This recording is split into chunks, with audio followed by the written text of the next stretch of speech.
Bismillahirrahmanirrahim. Assalamualaikum warahmatullahi taala wabarakatuh. Apa khabar anak-anak? Semoga anak-anak ceria dan sihat selalu. Baiklah anak-anak, saya Ustazah Rosida binti Abdul Razak akan menyampaikan mata pelajaran fiqah tahun 6. Tajuk kita adalah kesinambungan bagi tajuk terdahulu. Ya.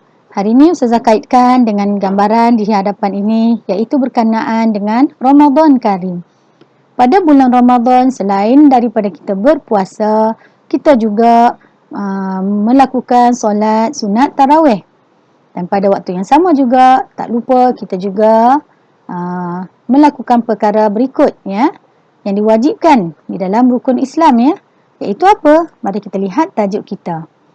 Ya anak-anak, iaitu berkenaan dengan zakat fitrah. Hari ini Ustazah akan sambung berkenaan dengan bahan dan sukatan zakat fitrah.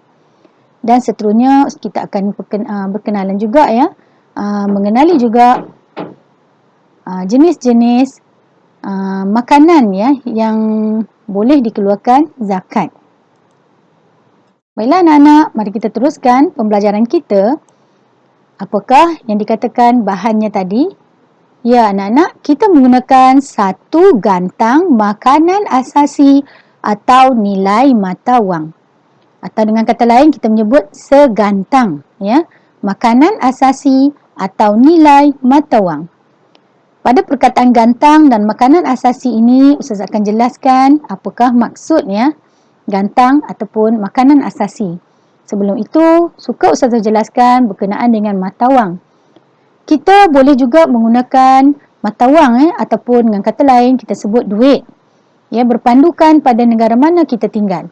Sekiranya kita berada di Malaysia, maka kita boleh menggunakan mata wang ringgit Malaysia. Sekiranya kita berada di Singapura, kita boleh menggunakan US dollar. Ataupun kalau kita berada di negara Thailand, kita boleh menggunakan bahts ya, nilai mata wang bahts. Baiklah anak-anak, mari kita lihat seterusnya apakah yang dimaksudkan dengan makanan asasi. Makanan asasi di sini bermaksud makanan ruji atau makanan utama sesebuah negara. Maksudnya di sini ialah makanan asas yang mengenyangkan. Jadi kalau di negara kita, ya kita dah tahu apakah makanan utama bagi rakyat Malaysia. Mari kita lihat contoh yang Ustazah berikan di sini ya. Ada beberapa negara yang Ustazah petik di sini. Pertama, negara kita sendiri iaitu Malaysia. Makanan kita yang utama adalah beras ya. Di mana beras ini dimasak menjadi nasi, maka nasi itulah merupakan makanan asasi negara kita. Namun begitu, yang wajib kita keluarkan di sini bukanlah nasi, sebaliknya beras ya anak-anak.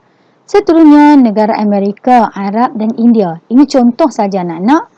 Rakyat di negara mereka ini kebanyakannya menggunakan makanan asas daripada gandum ya, yang mana mereka jadikan roti. Contoh saya ambil India, mereka suka makan chapati ataupun roti lain lah, naan tandoori ke apa.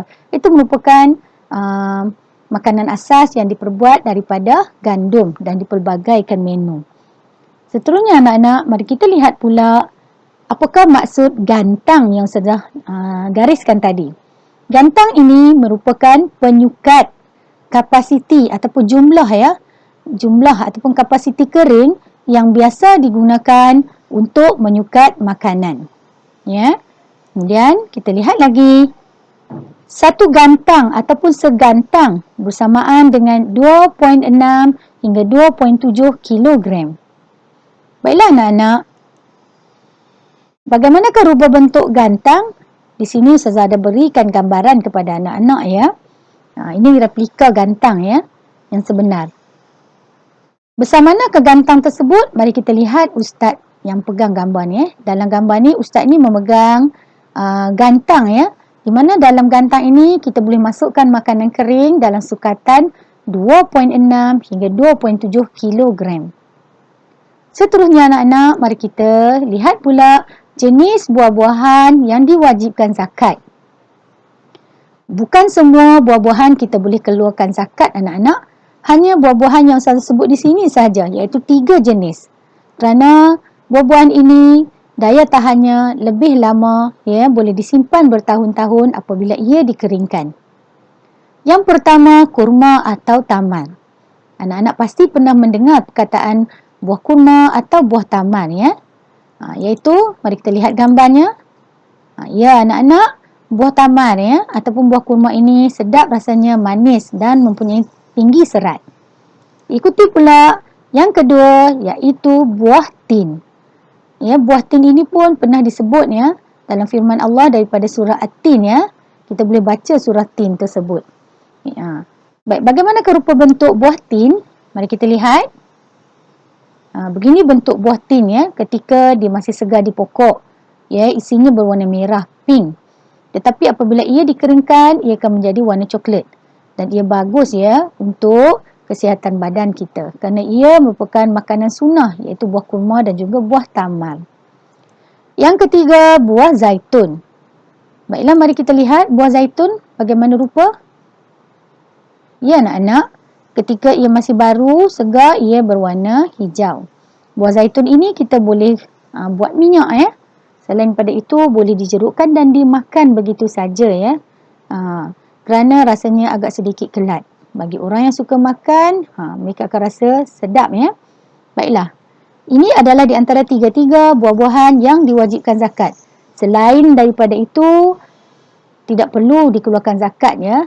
Baiklah, mari kita lihat pula jenis bijirin yang diwajibkan zakat. Bijirin yang diwajibkan zakat yang pertama iaitu beras. Beras, ya anak-anak. Kita lihat macam mana rupa bentuk beras. Ya, ini rupa bentuk beras, ya. Dan ini asal pokok beras. Kita tak panggil pokok beras, kita panggil ia pokok padi. Apabila ia telah dimesin, buang kulitnya, maka ia akan menjadi beras. Kemudian yang kedua, iaitu gandum. Bagaimanakah rupa bentuk gandum? Ini rupa asal pokok gandum. Apabila ia diproses, ia meninggalkan bijirin di dalamnya. Yang ini apabila kita proses lagi, ia akan menjadi tepung, ya, lalu dimasak. Kemudian yang ketiga, barley. Bagaimana rupa bentuk barley? Ya, anak-anak, ini rupa bentuk barley. Bagus untuk kesihatan, diminum, ya. Air yang direbus dengan barley ini kita boleh minum untuk membersihkan buah pinggang kita dan melawas penyakit yang ada pada badan kita. Baiklah, seterusnya jagung. Jagung, anak-anak pasti suka makan jagung. Ini bijirin jagung, ya, yang telah dikeringkan. Maka di antara bijirin yang wajib dikeluarkan zakat. Mari kita lihat seterusnya. Kekacang. Anak-anak pasti melihat banyak kekacang. Di dapur mak kita pun ada kekacang. Ini bentuk kekacang, ya. Macam-macam jenis. Ini sedikit saja Ustazah bagi.